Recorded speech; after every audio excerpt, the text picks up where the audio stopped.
Howdy folks, Sharpie Point here. Talk to you today about this black substance called oil and oxygen not included.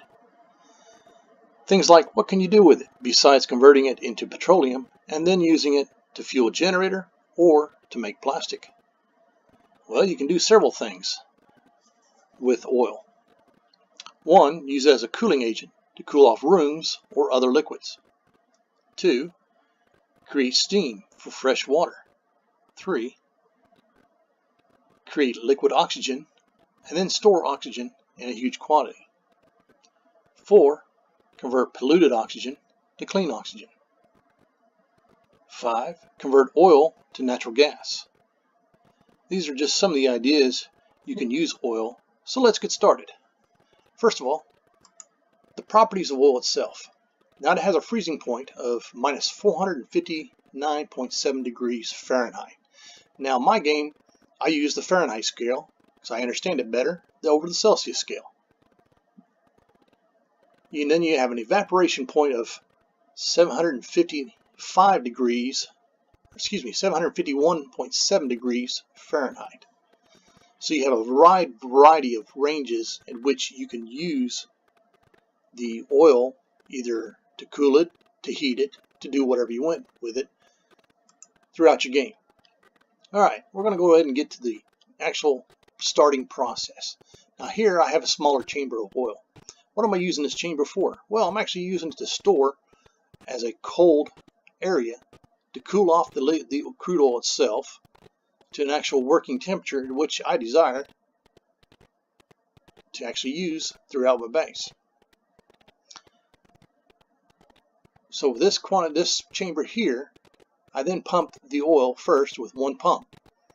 Goes through a thermal switch.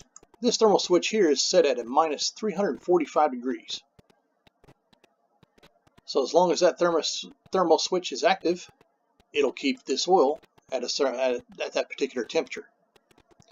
Then the pump then transports the oil from over here to these thermal aqua tuners.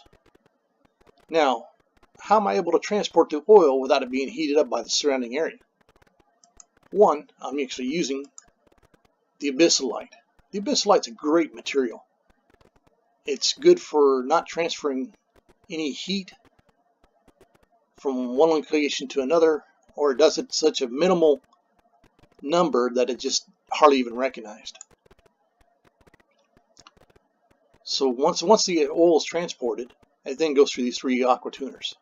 The aqua tuners then cool down that oil from this is coming in at minus 330 degrees and then actually exiting out at minus 406.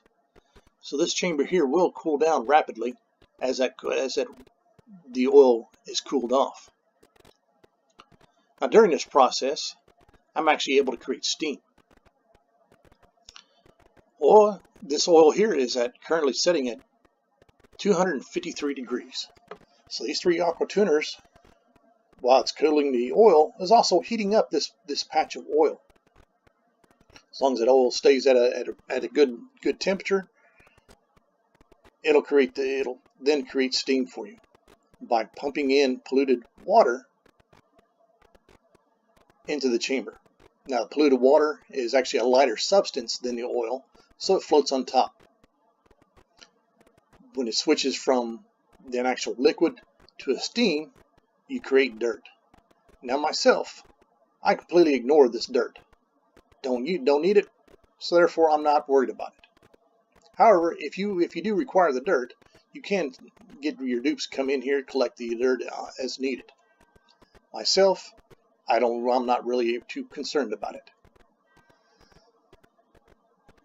So this oil, by absorbing the heat from these aqua tuners, heats up, then converts the polluted water to steam. Now, polluted water itself has an evaporation point of 246.8 degrees. Now, we're actually controlling the flow of the polluted water into our steam making chamber. I currently have this currently sets at 1,000 grams a second. This oil then heats up that polluted water, and then a lot of steam is generated from that. Now I do have a hydro switch that's controlling the pump. I don't want this chamber to be filled completely full of polluted water. So you control it by this hydro switch. This hydro switch is actually set for a very low quantity. I currently have it set at 10. You can see it's currently at 2.9, 3, so it'll fluctuate a little bit. But you're dealing with a very small amount of polluted water. As long as this system is currently operating, you'll get the steam being generated. Now I do have a pump, a gas filter, that's also doing some work here too. What it's doing is it's not really concerned about pulling all the steam out of the chamber. What it is looking for is any polluted oxygen that is being created from polluted water. Polluted water does emit a very small amount of polluted oxygen. Now, two substances cannot occupy the same location. So in other words, this square of steam can only have steam. If it's got to be any polluted oxygen, you can't put steam in the polluted oxygen. So the two substances actually require its own location.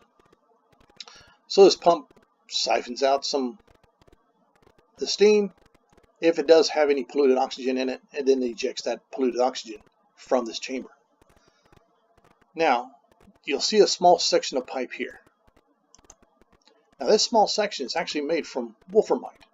So not only am I bringing in oil to cool down, but it's also serving as a dual purpose here to actually help cool down all the steam and then condense it back down to a actual usable water.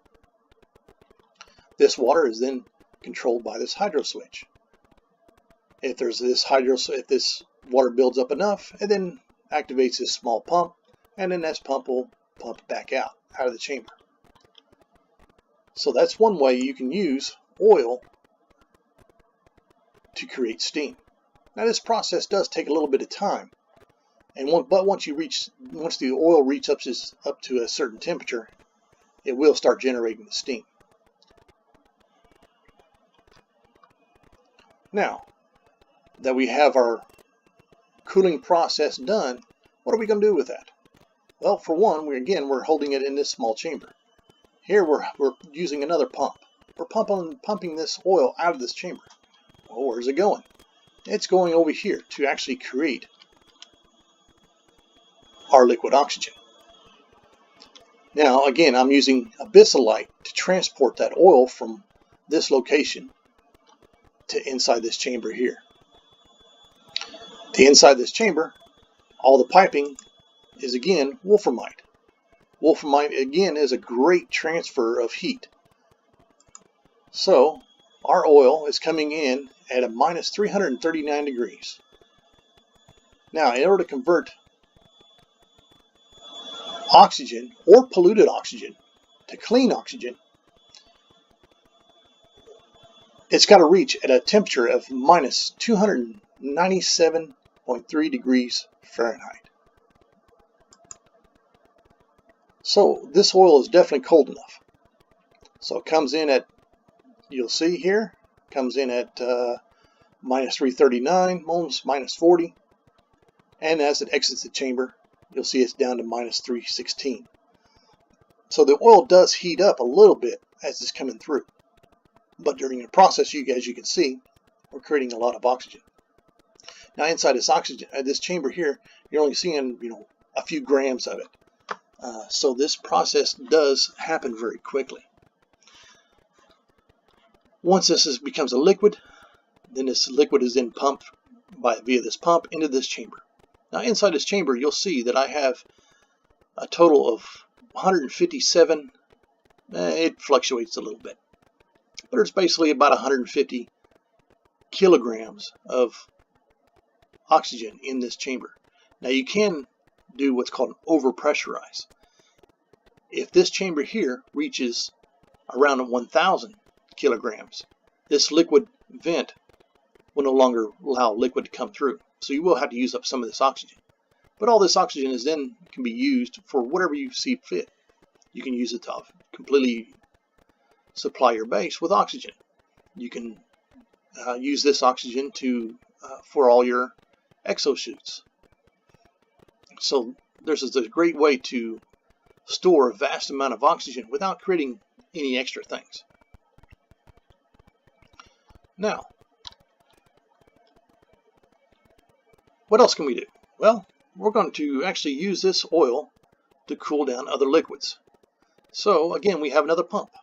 We're going to pump this up to a small water chamber. Now, this water chamber here is currently sitting at roughly about 70 degrees. But as you can see, there's some hot water that's actually coming in. This water is coming in at 132 degrees. Now, you don't want to pump that kind of hot water into your base, because then your base is going to heat up. So this process here actually cools down a very small amount of liquid. Now, all this water here that's being piped in is coming in through this steam geyser. As you can see, this water is very hot, 133 on average. Comes back down to the smaller chamber and then cools off. Now here's our liquid oil that's at a real cold temperature. As you can see, this is coming in at roughly about minus 335 degrees. Again, we're using wolframite inside this chamber to cool down this liquid. Once this liquid reaches to a temperature at which we desire, we can then pump this water to our actual base itself. So we can go over here. Here's our actual chamber that we actually use for our entire base. We have two switches. We have a hydro switch and another thermal switch. Hydro switch says, hey, I need some water. The thermal switch says, well, is the water cold enough? Yes, it is, or no, it's not. If it is, it allows some water to come in. If it's not, it'll get allowed to get cooled some more. This other switch here is controlling our pump down here. Now this switch here is set at 76 degrees, or excuse me, at 70 degrees. It's currently setting at 70.5. So anytime that this water heats up above that temperature, our oil will then cool down this chamber of water for us. Now, what else can we do? Well, we can cool a room with it. So here we have another pump. Now the oil comes out of this chamber and goes up, over, and up all this way. Now this is actually cooling off two pieces of equipment. This polymer press and oil refinery. While these two devices are running, they do generate a lot of heat. Enough heat that will actually damage the actual equipment. So we want to keep this room actually at a nice cool temperature.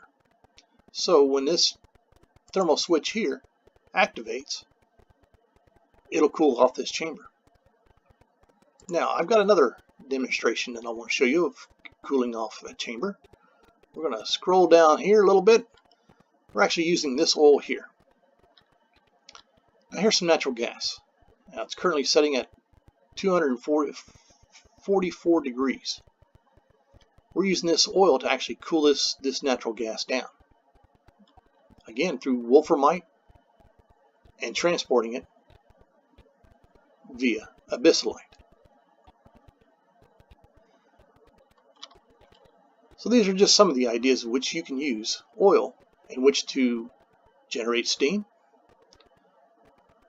make liquid oxygen, store that oxygen, cool off water or any other liquid, or cool off a room. Now, I might go in detail of other things that I've discovered that you might be interested in. If you come up with any interesting ideas about how to use oil, I would like to hear from you. So please leave us a comment down below, good or bad. I'll still read them all. Until next time, take care of yourself and each other.